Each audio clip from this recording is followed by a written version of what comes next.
प्यारे बच्चों, नमस्कार। मैं मनीषा सक्सेना, सहायक अध्यापिका जीव विज्ञान, राजकीय बालिका इंटर कॉलेज, इंदिरा नगर, लखनऊ।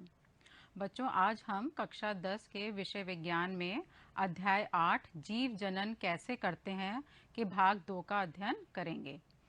इसके जो प्रमुख शिक्षण बिंदु हैं जो आज हम पढ़ेंगे वो है लैंगिक जनन का महत्व क्या है, पुष्पीय पौधों में लैंगिक जनन किस प्रकार होता है, पुष्प की संरचना, पुष्प के विभिन्न भागों को हम जानेंगे, परागण, निषेचन तथा अंकुरण की विधियां जानेंगे।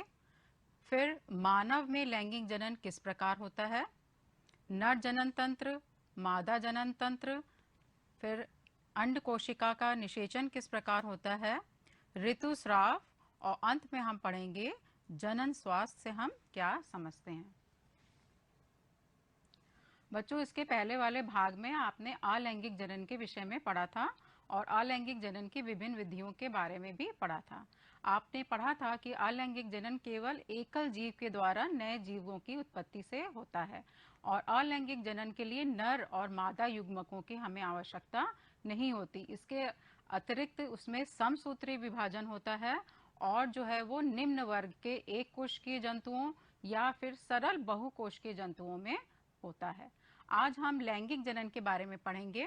लैंगिक जनन वह प्रक्रिया है जिसमें नर और मादा दोनों ही जननांग भाग लेते हैं। तो इस तरीके से लैंगिक जनन में नर युग्मक और मादा युग्मक दोनों का निर्माण होता है। दो एकल जीव मिलकर नया जीव बनाते हैं।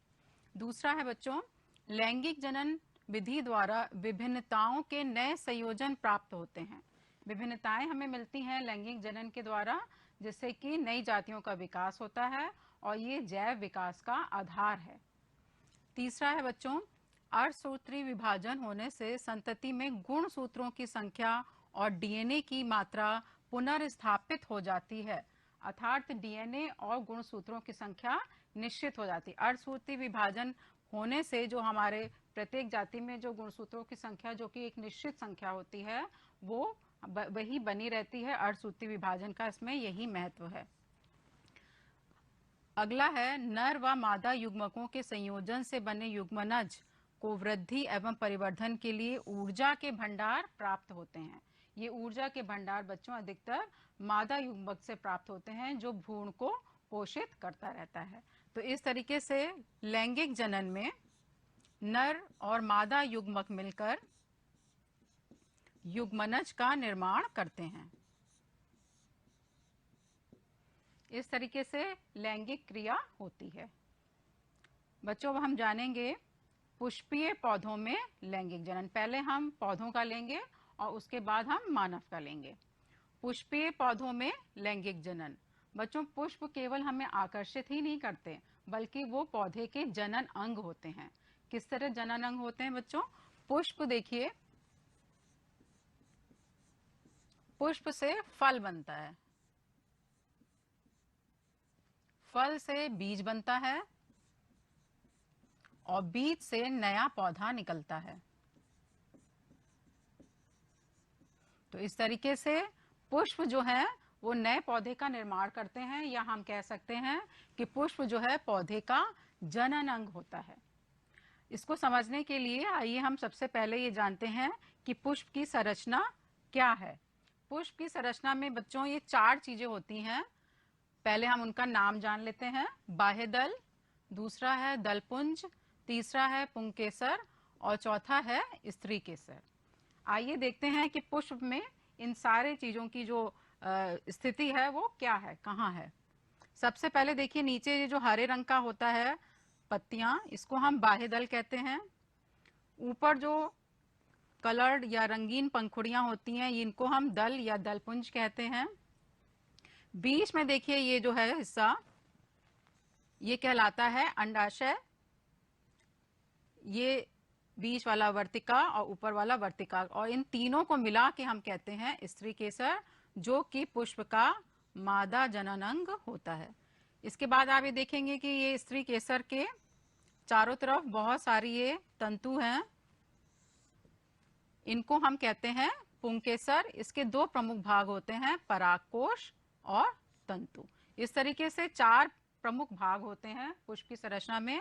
पहला अगर हम नीचे से ऊपर जाएं, पहला बायदल है, दूसरा दलपुंज है, तीसरा पुंकेसर है और चौथा जो है आपका स्त्री केसर।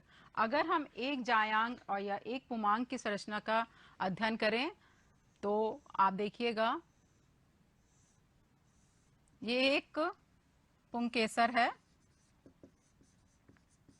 इसके ऊपर का हिस्सा ये कहलाता है पराग कोश जिसमें पराग कण होते हैं, और नीचे का ये जो तंतु काला हिस्सा है ये कहलाता है पुतंतु। अगर हम स्त्री केसर का एक चित्र बना के देखें इसके सारे भागों को, तो ये जो ऊपर का बायलोब्ड स्ट्रक्चर है इसको कहते हैं वर्तिकाग्र, मध्य वाला हिस्सा वर्तिका कहलाता है, और नीचे वाला जो सूजा हुआ हिस्सा या उभार लिए हिस्सा है इसको हम कहते हैं अंडाशय। तो ये हो गया स्त्री केसर। ये पुंकेसर और स्त्री केसर ही पुष्प के जनन अंग हैं जो कि जनन क्रिया में भाग लेते हैं।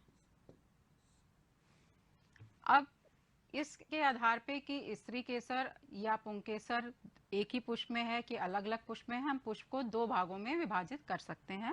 पहला है एक लिंगी पुष्प। एक लिंगी पुष्प बच्चों क्या होता है, जिसमें कोई एक जननांग उपस्थित हो, यानी कि या तो स्त्री केसर उपस्थित हो या पुंकेसर स्थित हो, और इसका उदाहरण है पपीता और तरबूज। दूसरा है उभयलिंगी पुष्प। इसमें दोनों जननांग उपस्थित होते हैं, यानी कि स्त्री केसर भी उपस्थित होता है और पुंकेसर भी उपस्थित होता है।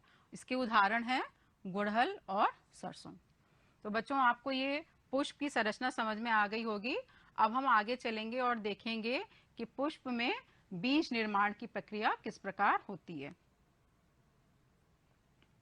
बच्चों पौधों में बीज निर्माण के लिए दो चरण होते हैं। पहला है आपका परागण और दूसरा होता है निषेचन। आइए हम लोग एक एक करके दोनों के विषय में विस्तार से पढ़ते हैं। परागण क्रिया है बच्चों पुंकेसर से पराग कणों का स्त्री केसर के वर्तिकाग्र तक पहुंचने की क्रिया परागण कहलाती है। जैसे मान लीजिए ये आपका एक पुंकेसर है और इससे जब पराग कण निकलते हैं और ये स्त्री केसर के यहाँ वर्तिकाग्र पे आ जाते हैं तो इसको हम कहते हैं परागण की क्रिया। ये आपका पुंकेसर है जो नर भाग है, ये आपका स्त्री केसर है जो स्त्री भाग है, मादा भाग है। तो पुंकेसर के परागकोश से जो पराग कण हैं, ये छोटे छोटे पराग कण निकलते हैं। जब ये स्त्री केसर के वर्तिकाग्र पे आके चिपक जाते हैं तब इसको हम कहते हैं परागण की क्रिया हो रही है। परागण जो है ये दो प्रकार का होता है, स्वपरागण और परपरागण। स्वपरागण मतलब एक ही पौधे में, अगर परागण की क्रिया एक ही पौधे में, एक पुष्प में या उसी पौधे के दूसरे पुष्प में होती है तब हम इसको स्वपरागण की क्रिया कहते हैं। इसका उदाहरण है सदाबहार और गुलमेहंदी। दूसरा है बच्चों परपरागण। परपरागण में हम दूसरे पौधे में परागण की क्रिया होती है, मतलब एक पौधे के एक पुष्प से दूसरे पौधे के दूसरे पुष्प पर जो है परागण की क्रिया होती है, और इसके लिए हमें माध्यम की आवश्यकता होगी, चाहे वो वायु हो या जल हो या कीट हो या जानवर हो। तो इस तरीके से पर परागण की क्रिया माध्यम के द्वारा होती है। जैसे सूरजमुखी में कीट द्वारा होती है और इसको हम कहते हैं कीट परागण। मक्का और गेहूं में वायु द्वारा होती है और इसको हम कहते हैं वायु परागण। तथा चिड़ियों द्वारा किसमें होती है, आम व बबूल में। तो इस तरीके से पर परागण के लिए हमें कोई ना कोई माध्यम चाहिए होता है जिसके द्वारा पर परागण की क्रिया होती है। इसके बाद जो बीज निर्माण का दूसरा चरण है वो है निषेचन। निषेचन बच्चों नर व मादा युग्मकों के संलयन के फलस्वरूप बीजांड में युग्मनज बनने की क्रिया को निषेचन कहते हैं। यानी कि नर और मादा युग्मक जब संयुक्त होते हैं, जब उनका संलयन होता है तब युग्मनज का निर्माण होता है और इस क्रिया को हम कहते हैं निषेचन।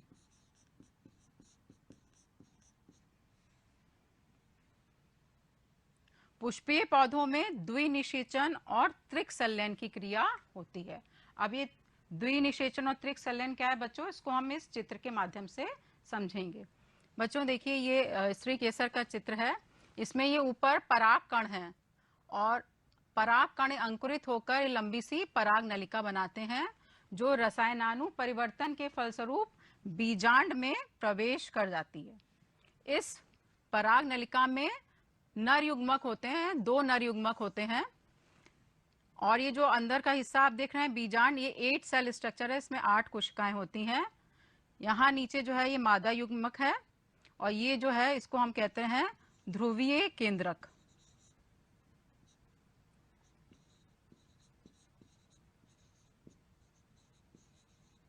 अब ये जो 2 नर युग्मक हैं, पहला नर युग्मक जो है ये अंड कोशिका के साथ निषेचन करता है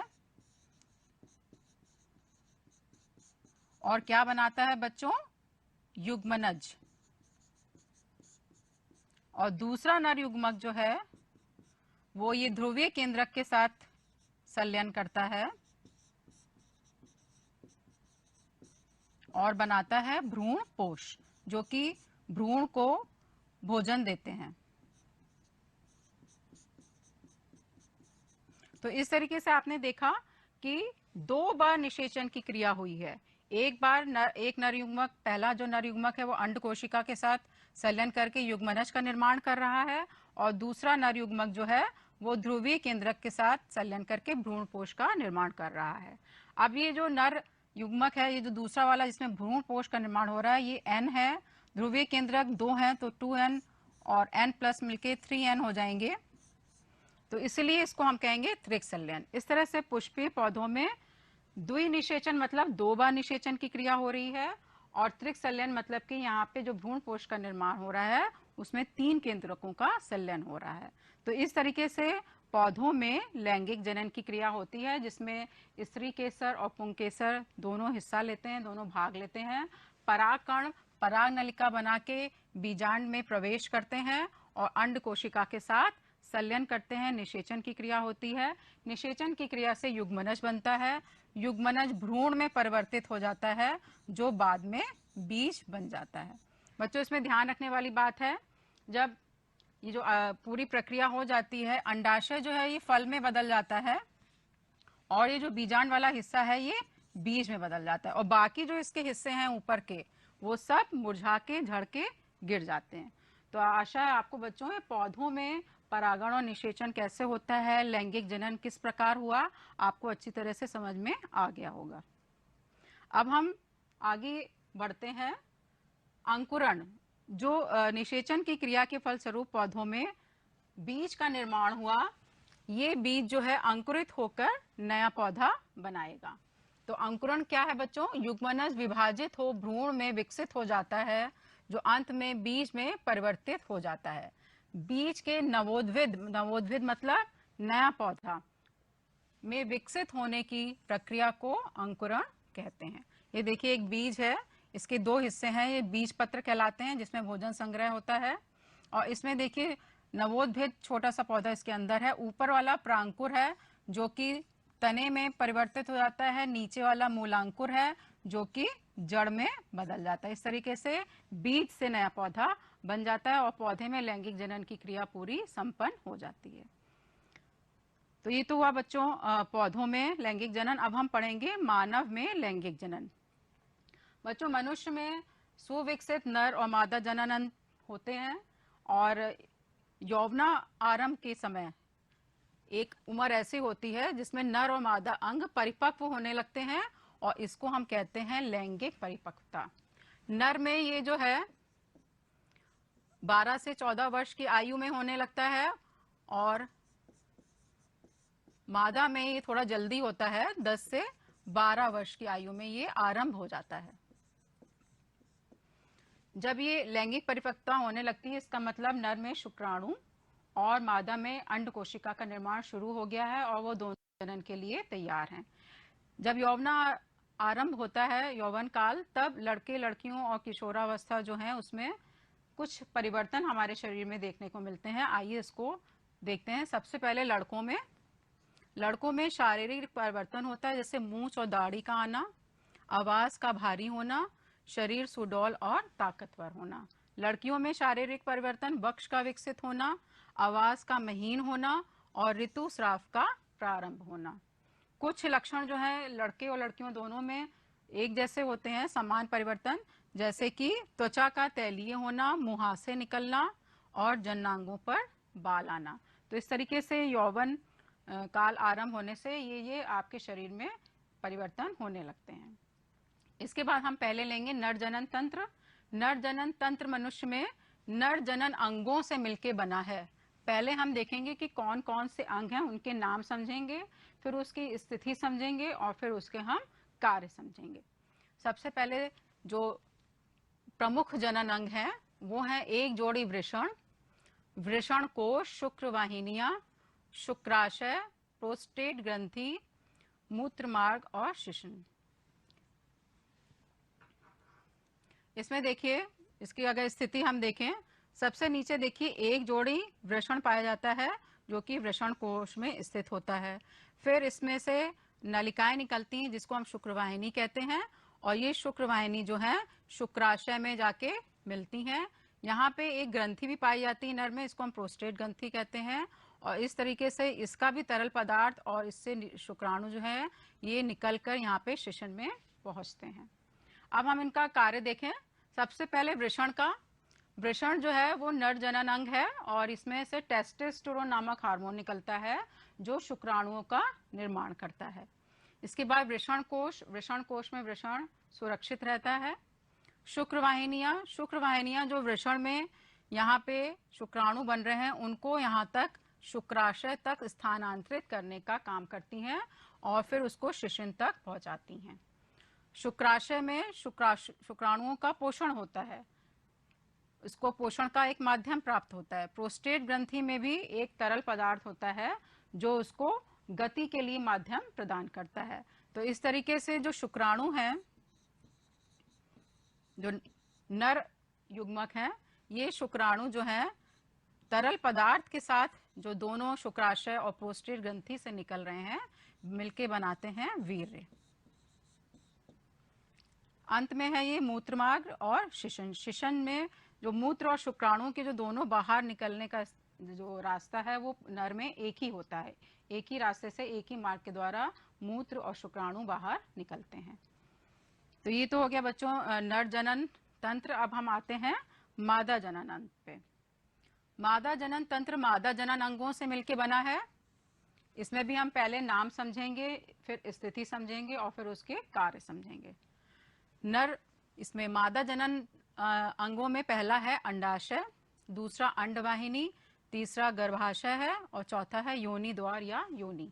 इसको देखिए चित्र में समझते हैं। इसमें भी एक जोड़ी जो है अंडाशय पाया जाता है, इसको ओवरीज कहते हैं, और यहाँ पे अंडवाहिका से जुड़ी होती है, इसको फैलोपियन ट्यूब कहते हैं। ये अंडवाहिका, ये थैलेनुमा संरचना गर्भाशय में जाकर खुलती है और फिर ये ग्रीवा है और ये सबसे नीचे योनि है। योनि से जो है शुक्राणु जो है वो मादा जनन अंगों में प्रवेश करते हैं। आइए अब हम इसका प्रत्येक का कार्य समझते हैं। अंडाशय में बच्चों एस्ट्रोजन और प्रोजेस्टेरोन नामक दो हार्मोन पाए जाते हैं और ये अंड कोशिका का निर्माण करते हैं। अंड कोशिका यहाँ पे अंडाशय में बनते हैं और फिर ये अंड कोशिका जो है अंडवाहिका में चले जाते हैं अंड कोशिका, और जो है इसके बाद अगर इसका निषेचन होता है तो गर्भाशय में भ्रूण को रोपित कर दिया जाता है। गर्भाशय में शिशु का विकास होता है और योनि जो है शुक्राणु का प्रवेश द्वार है जिससे शुक्राणु मादा जनन अंगों में प्रवेश करते हैं। तो इसमें जो मादा जनन तंत्र है इसमें अंडवाहिका या फैलोपियन ट्यूब बहुत इंपॉर्टेंट है, क्योंकि एक तो ये अंड कोशिका को स्थानांतरित करती गर्भाशय में, साथ ही यहीं पर निषेचन की क्रिया भी होती है। फर्टिलाइजेशन जो है वो अंडवाहिका या फैलोपियन ट्यूब में ही मादा में होता है। अब बच्चों जैसे शुक्राणु जो है वो योनि द्वार से मादा जनन अंग में प्रवेश कर गए और अंड कोशिका के साथ निषेचन उन्होंने करा, तो निषेचन के बाद क्या होगा, वीर में उपस्थित शुक्राणु योनि में प्रवेश कर अंडवाहिनी में निषेचन करते हैं, जो अभी आपको बताया था मैंने, और युग्मनज का निर्माण करते हैं।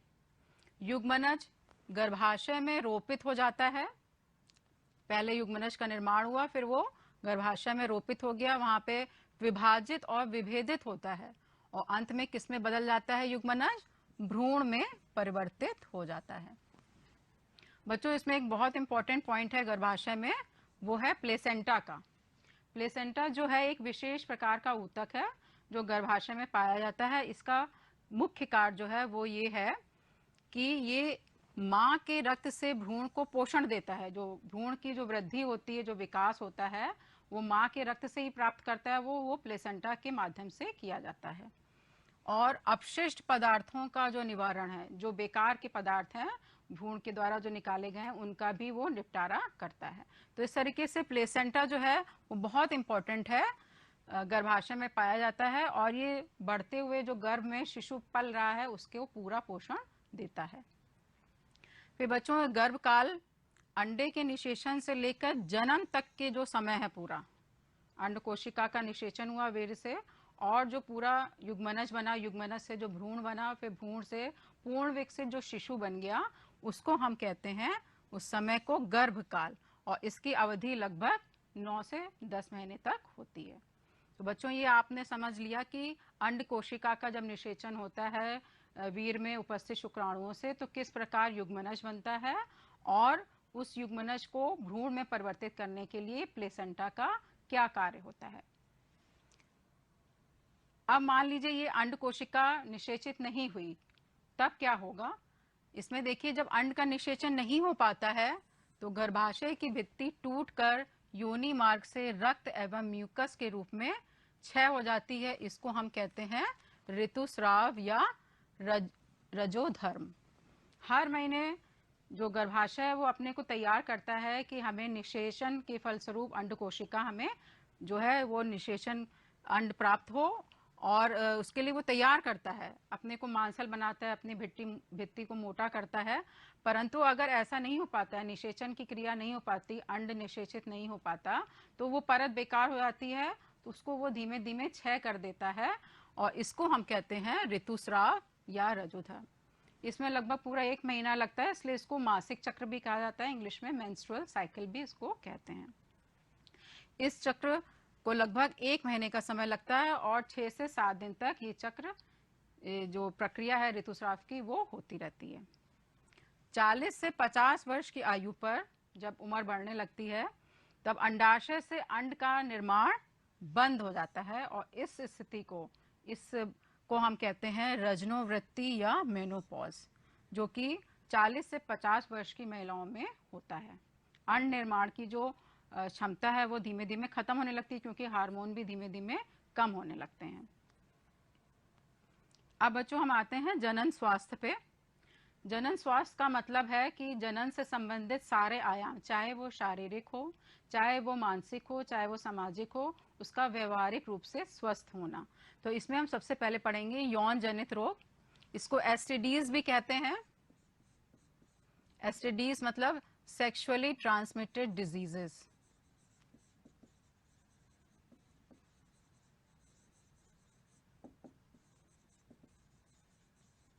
इसमें गोनोरिया और सिफिलिस हैं, जो कि जीवाणु के द्वारा होते हैं, बैक्टीरिया के द्वारा होते हैं। और एड्स, एचआईवी एड्स जो आप जानते होंगे, ये एक वायरस के द्वारा या विषाणु के द्वारा होता है, जिसको हम कहते हैं एचआईवी वायरस। बच्चों, एड्स के बारे में आप जानते ही होंगे, ये एक ऑटो इम्यून डिजीज है, इसमें हमारे शरीर की प्रतिरोधक क्षमता खत्म हो जाती है। और ये जो यौन जनित रोग हैं, ये यौन संपर्क से ही फैलते हैं। फिर इसके बाद है बच्चों परिवार नियोजन अथवा गर्भ निरोधन विधियां।